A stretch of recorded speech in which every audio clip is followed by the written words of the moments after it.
ได้มีพิธีประกาศสั่งตั้งตาแสงโน้นหวายซึ่งเป็นตาแสงที่4ของเมืองไซเศรษฐา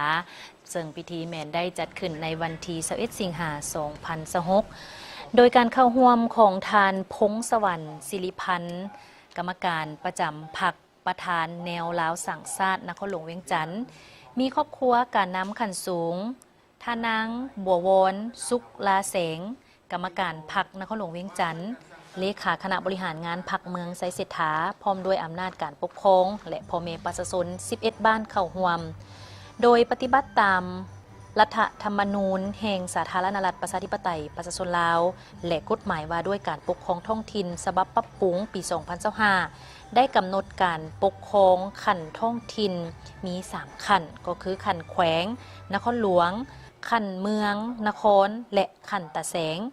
คำแนะนำฉบับเลขที่431ทับค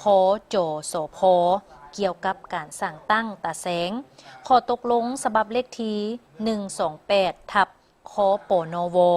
ลงวันที่23เมษายน2026ว่าด้วยการอนุมัติสั่งตั้งตาแสงโน้นหวายเมืองไซเศรษฐานครหลวงเวียงจันทน์ตาแสงโน้นหวายเป็นตาแสงหนึ่งที่ตั้งอยู่เขตเทศบาลเมืองประกอบมี11บ้าน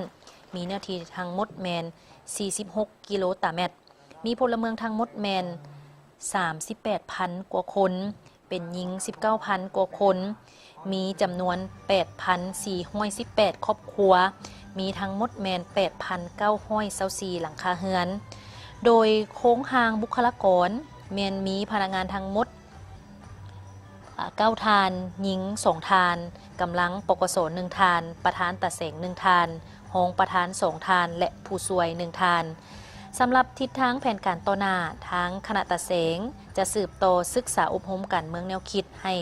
คณะอำนาจการปกครองของบ้านพ่อแม่ประชาชนให้มีความเข้าใจเพื่อตอบต้านปรากฏการณ์ย่อท่อจัดแบ่งและค้นคว้าภาระบทบาทขอบเขตสิทธิ์ของแต่ละหน่วยงานภายในตาแสงให้จะแจ้ง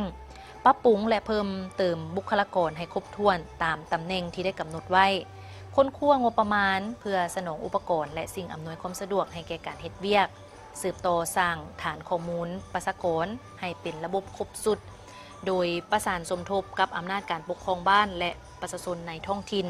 พร้อมนี้ในพิธีก็ได้ผ่านมติตกลงของคณะประจำพรรคนครหลวงเวียงจันทน์ว่าด้วยการสั่งตั้งคณะพรรคหากฐานตาแสงโน้นหวายผ่านข้อตกลงแต่งตั้งบุคลากรของตาแสงโน้นหวาย